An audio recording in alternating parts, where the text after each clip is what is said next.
पितृपक्ष में भूल कर भी ना करें ये 11 काम, वरना पितृ हो जाएंगे नाराज। पितृपक्ष, जिसे अक्सर श्राद्ध के रूप में जाना जाता है, जीवित लोगों के लिए अपने पूर्वजों से क्षमा मांगने और उनके प्रति श्रद्धा दिखाने का समय है। हिंदू धर्म में पितरों का बहुत महत्व माना गया है।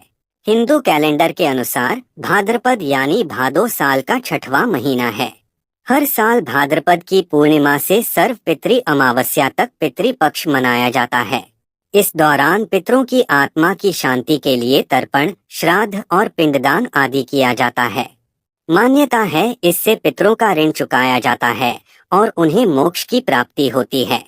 15 दिन चलने वाले पितृपक्ष के अंतिम दिन सर्व पितृ अमावस्या का सभी अमावस्या में सबसे ज्यादा महत्व होता है।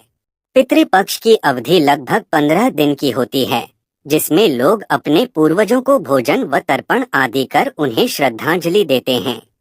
ऐसा माना जाता है कि इस समय पितृलोक से धरती लोक पर आते हैं। यह पितरों की कृपा और आशीर्वाद प्राप्ति के लिए सबसे उत्तम समय माना गया है। अगर कोई व्यक्ति पितृदोष से पीड़ित है तो वह पितृपक्ष में इससे छुटकारा पाने के उपाय भी कर सकता है, जो कि बेहद लाभकारी साबित होते हैं। ऐसे में आइए जानते हैं पितृपक्ष की तिथि, श्राद्ध और इसका महत्व, साथ ही जानेंगे कि क्या करें क्या ना करें। पितृपक्ष कब से शुरू हो रहा है? हिंदू कैलेंडर के अनुसार पितृपक्ष भाद्रपद पूर्णिमा से होकर आश्विन माह की अमावस्या तिथि तक चलते हैं। ऐसे में इस बार पितृपक्ष 17 सितंबर 2024 से शुरू हो रहे हैं, जो 2 अक्टूबर तक चलेंगे। इस दौरान लोग अपने पितरों के निमित्त आश्विन कृष्ण पक्ष में तर्पण और श्राद्ध कर्म आदि करते हैं। पितृपक्ष को श्राद्ध के नाम से भी जाना जाता है। हर साल पितृपक्ष की शुरुआत भाद्रपद पूर्णिमा से होती है और सर्व पितृ अमावस्या को इसका समापन हो जाता है। इस साल भाद्रपद की सर्व पितृ अमावस्या 2 अक्टूबर 2024 दिन बुधवार को पड़ रही है और इसी दिन पितृपक्ष का समापन होगा। पितृपक्ष का महत्व। धार्मिक दृष्टि से पितृपक्ष का बहुत महत्व है। यह समय पितरों के प्रति सम्मान और स्मरण प्रकट करने का माना गया है। मान्यता है कि इस अवधि में तर्पण, श्राद्ध और पिंडदान करने से पितरों को मोक्ष की प्राप्ति होती है और व्यक्ति को पितृदोष से भी छुटकारा मिलता है। ऐसी मान्यता है कि मृत्यु के बाद यमराज 15 दिनों के लिए मृतक व्यक्ति की आत्मा को मुक्त कर देते हैं, जिससे वे अपने परिजनों के पास जाकर तर्पण ग्रहण कर सकें। इन 15 दिनों में परिजनों के पिंडदान और श्राद्ध से पितर अपना भाग लेकर फिर वापस स्वर्ग लोक चले जाते हैं। पितृपक्ष में भूलकर भी ना करें ये काम।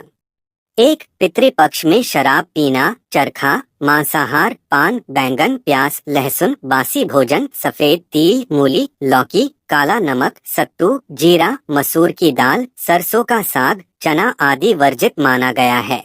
श्राद्ध में कोई यदि इनका उपयोग करना है तो पितर नाराज हो जाते हैं। 2. श्राद्ध में गृह कलह करना, बच्चों को मारना या डांटना, स्त्रियों का अपमान करना बहुत ही बुरा माना जाता है, क्योंकि इन दिनों पितर आपसे उनकी मुक्ति और शांति की आशा लिए आते हैं, तो वे आपको आशीर्वाद देने के बजाय नाराज होकर चले जाते हैं।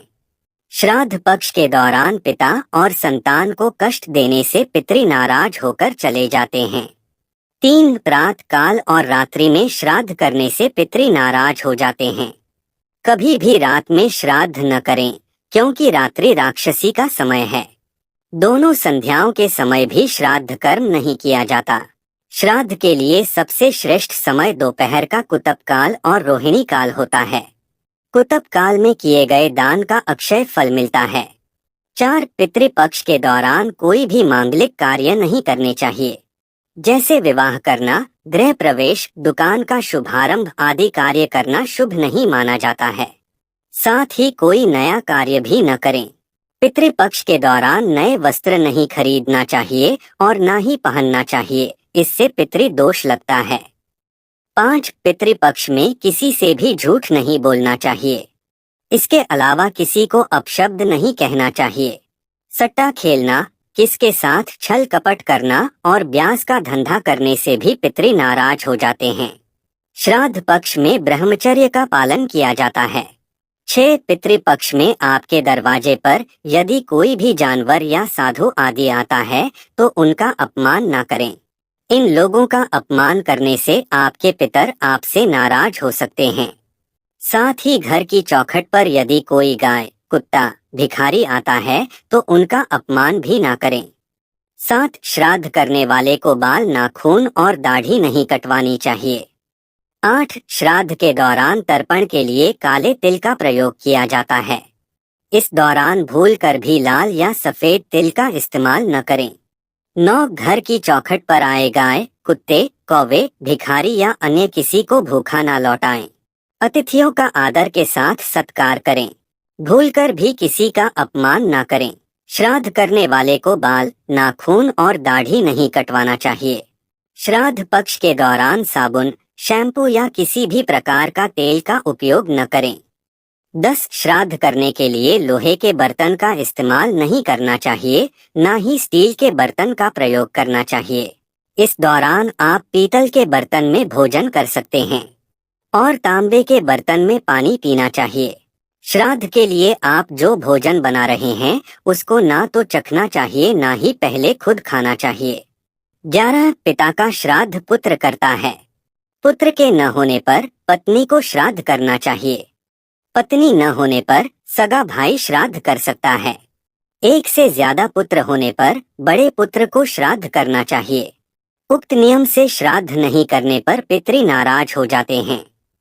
कई घरों में बड़ा पुत्र है फिर भी छोटा पुत्र श्राद्ध करता है। छोटा पुत्र यदि अलग रह रहा है तब भी सभी को एक जगह एकत्रित होकर श्राद्ध करना चाहिए। चलिए दोस्तों, अब जानते हैं कि पितृपक्ष में क्या करना चाहिए।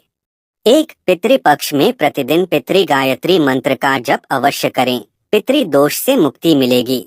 2 प्रत्येक श्राद्ध वाले दिन गाय, कुत्ते, चींटियों और कौआ को भी भोजन प्रदान करना चाहिए। 3 पितृपक्ष के दौरान रोजाना स्नान के तुरंत बाद जल से ही पितरों को तर्पण करें या किसी ब्राह्मण से करवाएं। इससे उनकी आत्माएं जल्द तृप्त होती है और आशीर्वाद देती हैं। इसके अलावा यदि आप अपने पितरों का तर्पण करते हैं तो ब्रह्मचर्य के नियमों का पालन करें। 4 शाम को एक सरसों के तेल या गाय के घी का दीपक दक्षिण मुखी लौ करके जलाएं। 5 पितृपक्ष के दिनों में पितरों के लिए जो भी भोजन रखे वह भोजन बाद में गाय, कौआ, कुत्ता आदि को खिला दें। हिंदू धर्म में मान्यता है कि इनके माध्यम से यह भोजन पितरों तक पहुंच जाता है। 6 प्रत्येक श्राद्ध वाले दिन यथाशक्ति ब्राह्मणों या गरीबों को भोजन कराएं और यथाचित दक्षिणा देकर आशीर्वाद लें। 7 पितृपक्ष में पितरों की अनुकूलता पाने हेतु श्रीमद्भागवत महापुराण का मूल पाठ तथा श्रीमद्भगवत गीता का पाठ करें। 8 पितृपक्ष में पितरों की कृपा पाने के लिए ब्रह्मा गायत्री मंत्र का भी जप अनुष्ठान करें। 9 प्रतिदिन पितृ सूक्त के पितृ गायत्री का संपुट लगा कर के अधिक से अधिक पाठ करे या करवाए, वैसे 11,000 पाठ में अनुष्ठान की पूर्णता होती है।